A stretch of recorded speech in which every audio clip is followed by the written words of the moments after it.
atakamatwa tu yeye pamoja na huyo Ramso, na kama kuna washirika wengine wowote lazima watiwe mbaroni. Baba, mimi najutia. Kwa maana kila mtu anakodoa. Okay, nenda basi uwahi kurudi. I'm sorry kama nitakuwa nakukwaza, ila huyu babako nimeanza kumtilia mashaka. Usijali mwanangu. Baba mzuri ni yule anayejali afya ya familia yake. Uko hapo kwenye kikono. Sasa nyinyi nendeni mkamkamate. Mimi sitaki kuonekana kama nimechomesha. Unafanya hotel na sisi sivyo? Mimi nimeshawaambia, maaskari, wanajeshi, siwezi kabisa kuwadania. Kisai, nasikia baridi kali sana. Naomba unisaidie kuchukua panado. Mtoto wangu.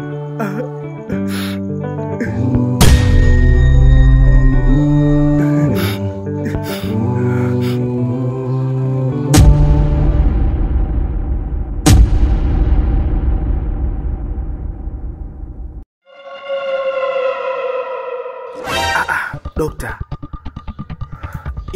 Imekuaje? Ni wewe?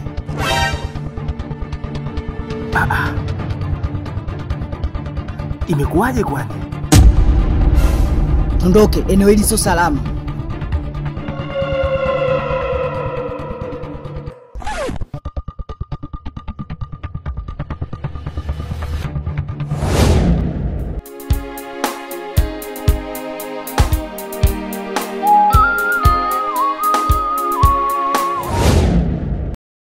Ni Ramso na Keta.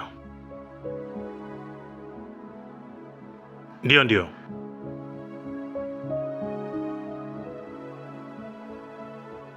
Wamekamatwa?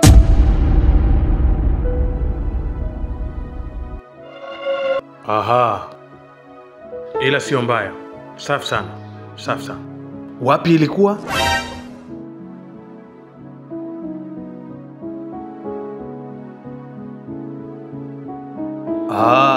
Mbezi. Safi sana, ila kazi nzuri.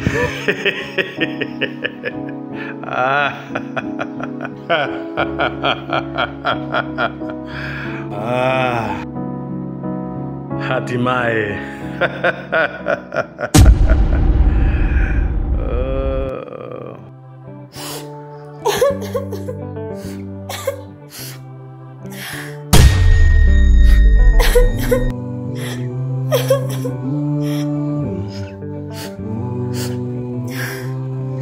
Nora, vipi? Mimi nilidhani hizi taarifa za kukamatwa kwa wahalifu zitakufurahisha. Nora,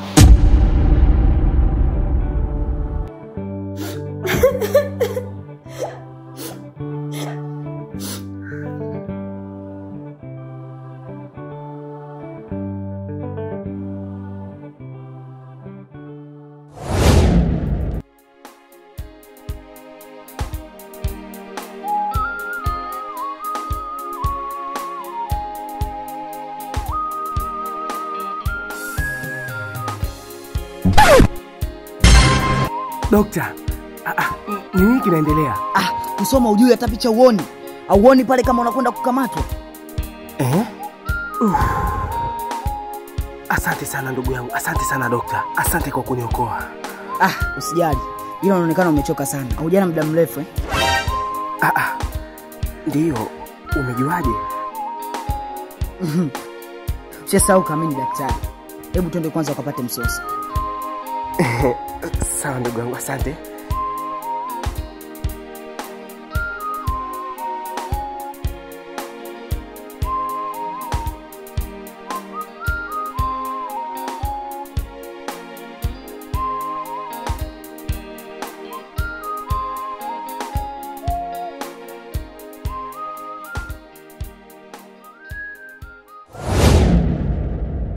what's wrong binti yangu?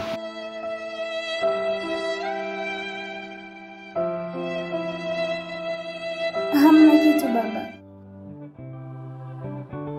Inaonekana hutaki kusikia kabisa kwamba Ramso amekamatwa. Hapana baba. Kama amefanya makosa anastahili kukamatwa. Sasa nini kinakuliza? Ni mambo yangu tu binafsi baba. Sio Ramso kukamatwa? Hapana baba. Hata hivyo, Ramso hakukamatwa. Kweli baba? Ndiyo.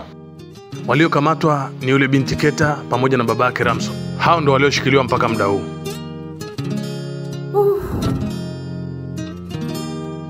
Hao ndio watakaofanikisha kupatikana na wengine. Lakini kama yule binti ameshapatikana, kwa nini wanamshikilia yule mzee wa watu? Nafikiri walimshikilia kabla ya binti kupatikana. Wangemwachilia tu yule mzee wa watu. Huyo binti ndo mbaya. Na yeye ndo atakayewataja wenzie wote walioshirikiana nao. Nafikiri tusiwafundishe kazi. Ila mimi nitawasiliana nao. Tumwekee hata dhamana. Bora hivyo baba, maana nina uhakika kabisa usiki na chochote. Huwezi jua, ila ngoja niwasiliane na mkuu wa kituo. Tuone itakuwaje.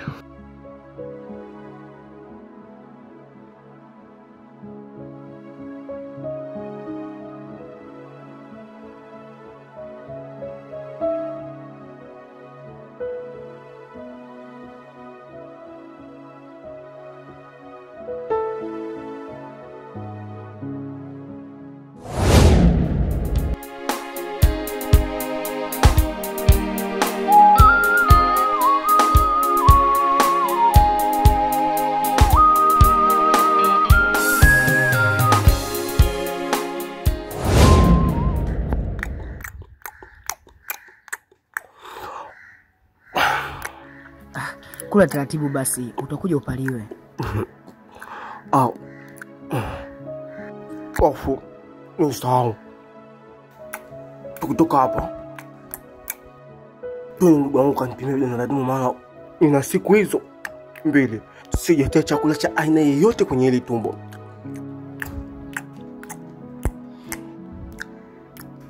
Unajua, tangu mimi nimeoa, leo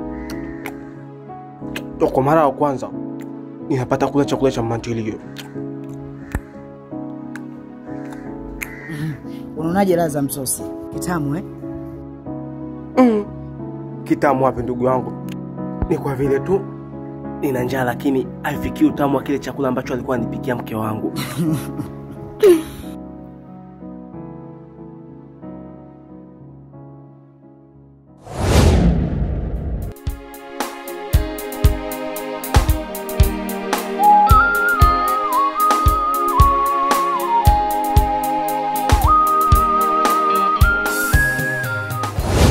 Aha, sawa. Asante.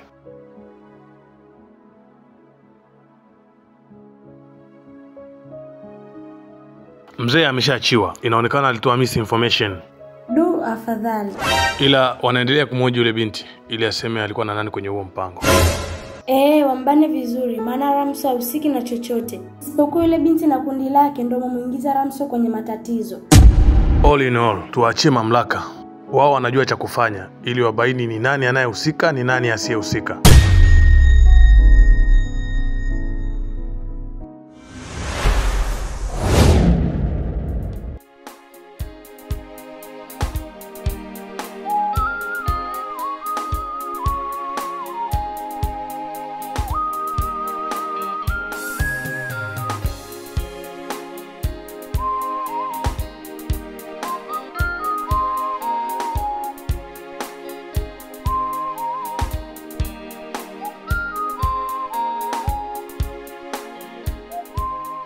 Dokta, kwanza asante sana kwa chakula, maana nilikuwa na hali mbaya hapa sasa hivi kidogo angalau.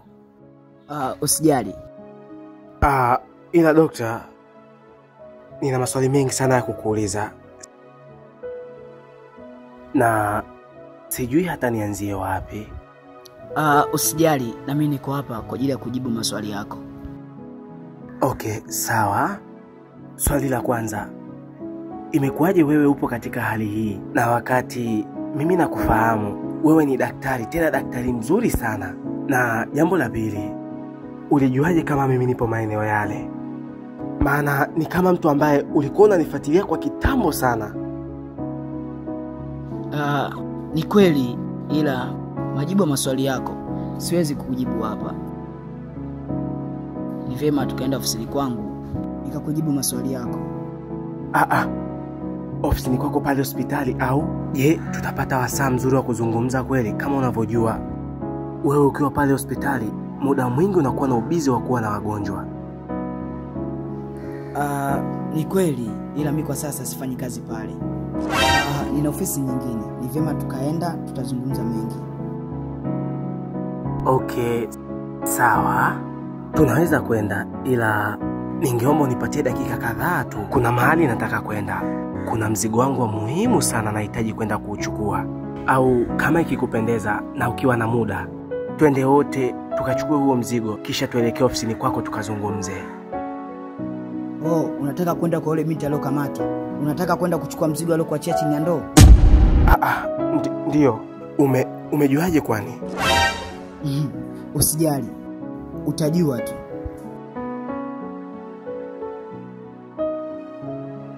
Mzigo wenyewe ni huu hapa.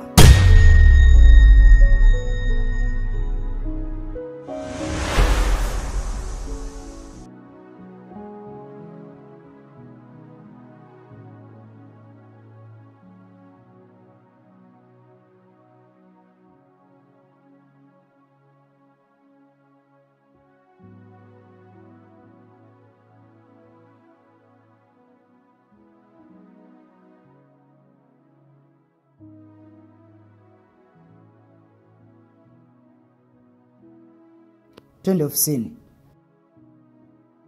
Okay, twende.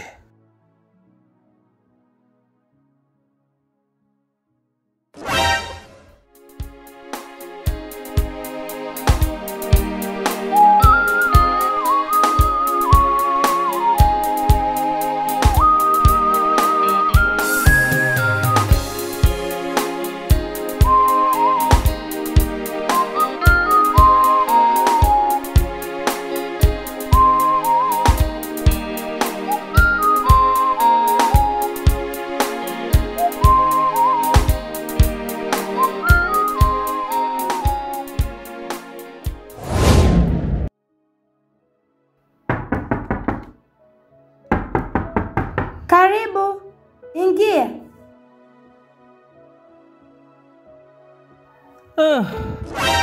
Pole sana mzee wangu. Yaani hula hainisaidii kitu mamangu. Yaani mimi ni wa kuwekwa kweli polisi. Kwa hiyo kama pole haikusaidii, sisi tukusaidie nini? Nisaidie nini? Nipatie hela. Maana nimewekwa kule maabusu. Kuna mbwa kubwa sana, utafikiri hili dole gumba. Yaani mbwa anang'ata, utafikiria wajala siku 7 bwana. Kwa hiyo mimi nipatieni hela tu nikapimwe malaria. Unahitaji kiasi gani? Hakuna kumpa hela huyu. Kwani sisi ndo tulisababisha yeye ndani? Ndio, nyinyi. Kwa sababu nyinyi ndo mlikuwa mnamtafuta yule binti Keda pamoja na mwanangu Kizazi. Na mimi ndo nilikuwa nao. Kwa mimi nikaona bora nitoe taarifa polisi ili waje wakamate. Kwa bahati mbaya wakati polisi wanafika nao akawa wameshakimbia. Kwa ikabidi tu nikamatwe mimi. Sasa sisi hapo tunahusika vipi? Wewe tamaa ndio iliyokuponza, na ukumbuke tamaa ilimponza fisi. Maajabu. Kwa hiyo nani ni fisi hapo sasa?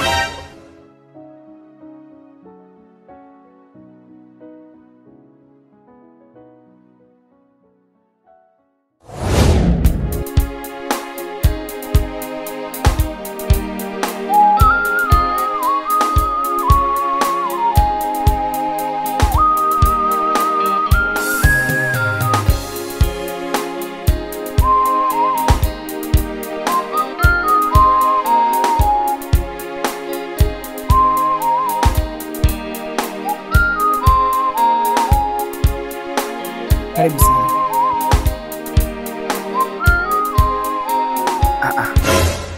Dokta, tungeenda kwanza ofisini kwako, alafu kisha baadaye ndo turudi hapa, maana Naona muda unakwenda. Hapa ndo ofisini kwangu.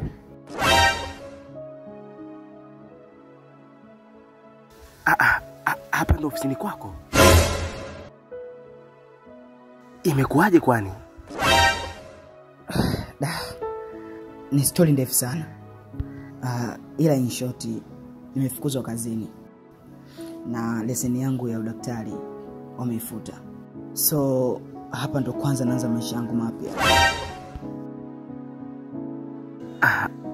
Dokta, bado sijakuelewa. Leseni yako imefutwa kwa nini? Kwa sababu yako.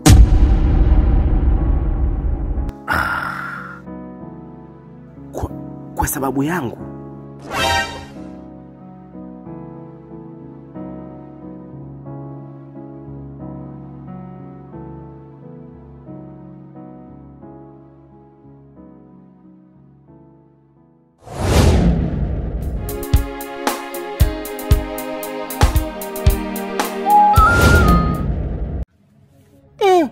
Yaani unathubutu kuniita fisi baba kwa sababu tuna pesa? Haina shida. Baba haja kuita fisi, bali alisema tamaa ilimponza fisi. Kwa hiyo ofisi ni nani sasa? Unavyoona kuna fisi hapa? Hakuna. Kama hakuna fisi, aliyezungumziwa hapa ni yupi? Kwani mzee unatakaje? Nataka hela. Unataka hela? Kwani mwanao hajakupa? Maana ametutapeli mamilioni ya pesa hapa.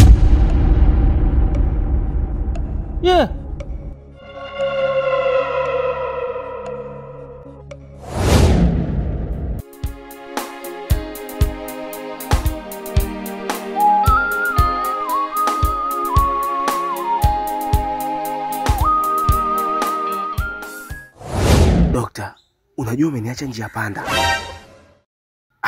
Dokta, embu nifafanulie vizuri. Bado sijakuelewa. Unamaanisha nini kusema kwamba mimi ndo sababu ya leseni yako ya udaktari kufutwa? Sakata lako wewe na mkeo ndo limenifikisha hapa nilipo.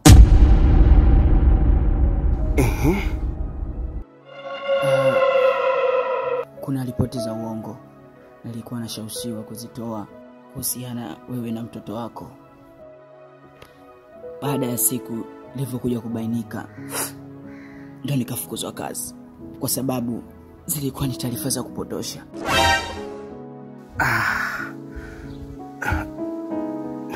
Dokta, unajua bado unaniacha na maswali mengi sana kichwani kwangu.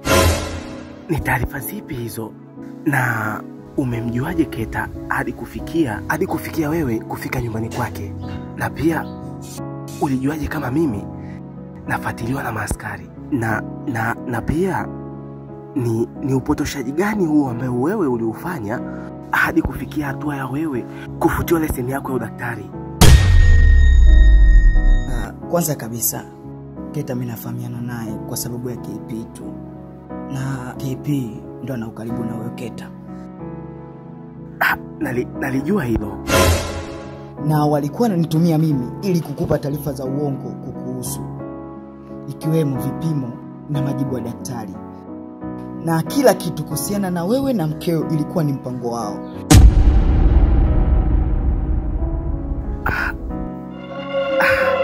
Okay. Na kwa nini umeamua na kuchukua hatua kunieleza yote hayo kwa sasa? Nimeamua kukueleza kwa sababu wao wameniharibia mimi maisha yangu. Basi na mimi sina budi kuweka mambo yao yote kwako. Na sababu ya pili, mimi nimetumika kama chombo kuharibu maisha yako. Basi acha nitumie jitihada angalau nijaribu kusafisha nilipokosea, japokuwa si kwa utimilifu.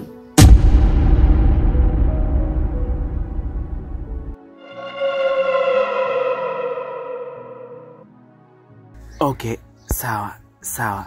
Kwa hiyo kama unajua kuhusiana na Keta na KP, basi utakuwa unajua kuhusiana na mtoto pia. Ndiyo najua. Okay. Naomba unijibu. Mtoto wangu yuko wapi? Yule mtoto sio wa kwako. What?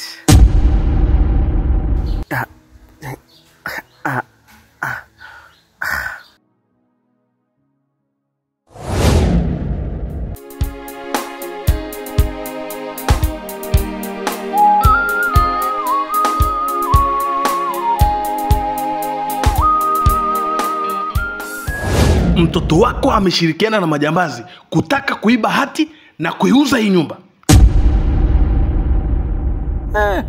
La haula la quwwata.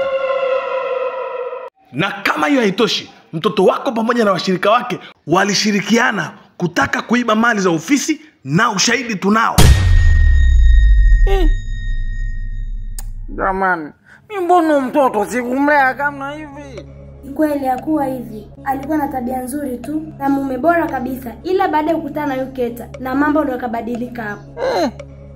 Unajua kuna vijitu ni kama vimetumwa kuharibu maisha ya watu hivi.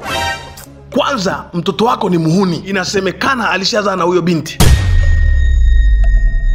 Kusema ukweli hapana. Kile kibinti akijazana mwanangu. Kile kibinti kilikuwa ni kimcharuko cha kijiji cha pili kutoka kijijini kwetu. Na huyo mtoto wako amefanya majanga yote haya wakati ameshampatia binti yangu ujauzito. Mkwe wangu ana ujauzito? Ndiyo, lakini kwa sasa nahesabia tu huyo mtoto ana baba.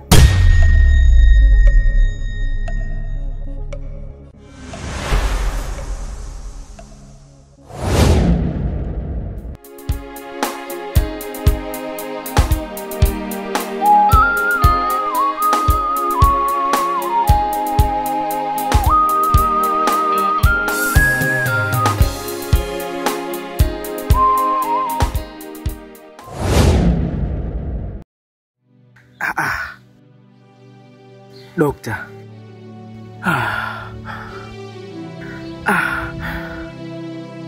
Unamaanisha nini kusema kwamba yule mtoto sio mtoto wangu? Yule mtoto sio wa kwako, bali ametumika kama chambo kukuingiza wewe kwenye mtego.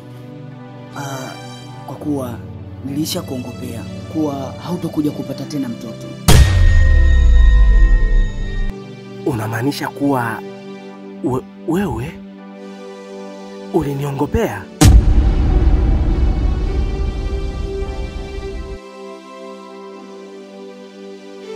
Ndiyo, kwa sababu nilikuwa nafanya kazi kwa maelekezo yao tu. Dokta, unajua bado nina maswali mengi sana ya kukuuliza wewe.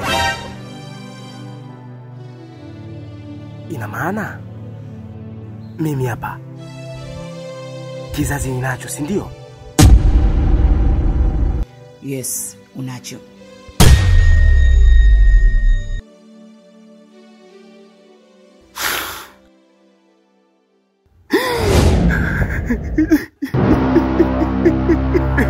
No.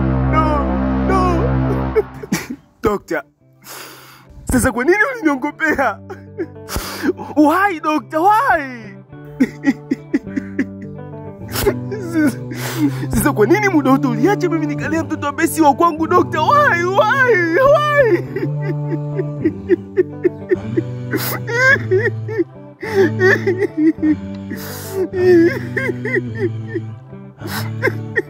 Dokta, yani muda wote huo, kama ningejua mimi ninacho kizazi, nisingeweza kupoteza muda wangu kulea mtoto ambaye si wa kwangu, Dokta.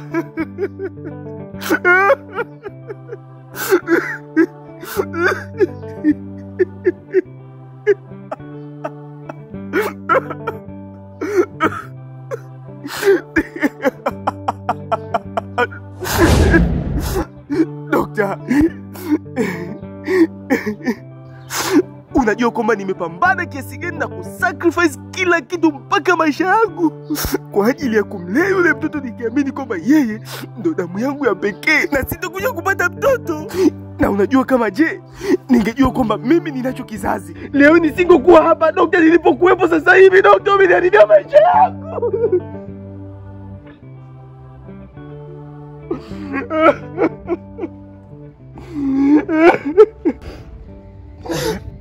I know. Ndio maana umenitumia mimi ili ufike hapa na wao watimize malengo yao. Ila najutia sana kwa sababu sijaribu maisha yako tu, hata mimi maisha yangu yameharibika.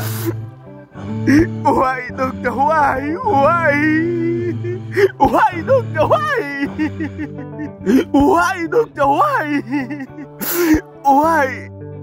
Kwa ushetani wenu mliofanya, mmesababisha nimwache mke wangu kipenzi mzuri nilokuwa nampenda. Ukaniaminisha kwamba siwezi kupata mtoto mwingine tena. Mkaniaminisha upumbavu. Nakuchukia Dokta. Ukaniaminisha ujinga. Nikamwacha mke wangu, leo mimi nateseka, mke wangu anateseka kwa ajili yangu.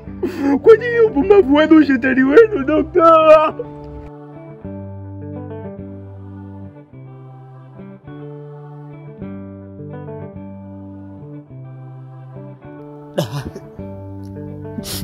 Nisamehe sana ndugu yangu. Nisamehe.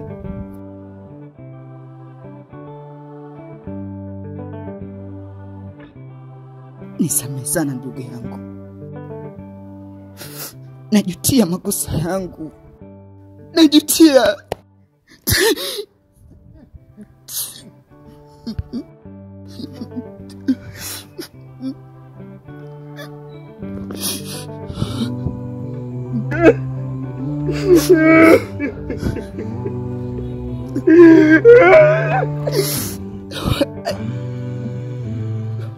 I'm sorry. I'm sorry.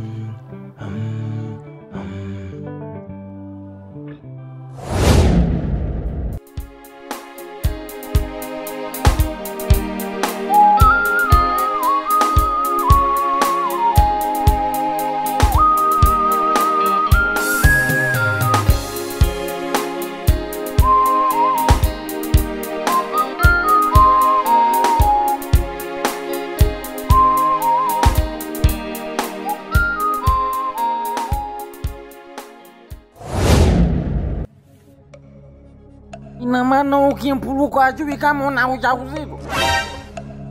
Yaani hajui lolote, anapelekwa kama ling'ombe.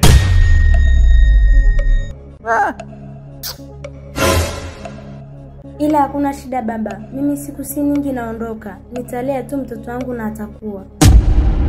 Atakuwa tu binti yangu, wala usijali. Kwani watoto wangapi wamelelewa bila baba?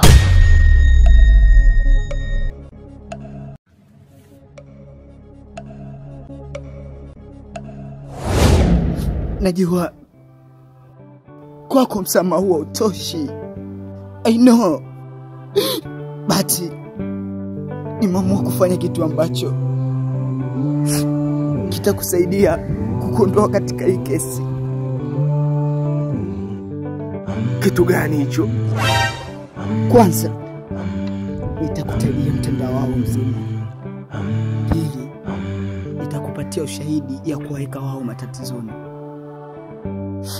na kukuweka wewe huru. Nitakupa document na ushahidi wa tape record ambao utakusafisha. Lakini kabla yote hayo, omba nikupatia habari njema kuhusu mkeo ambayo sikuwahi hata kukwambia. Najua mpaka sasa hujui. Habari gani hiyo Dokta? Mkeo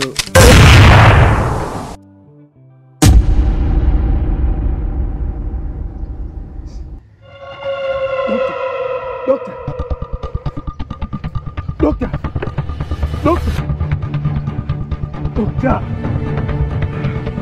Dokta. Dokta. Dokta. Dokta. Damn, Dokta. Dokta. Dokta.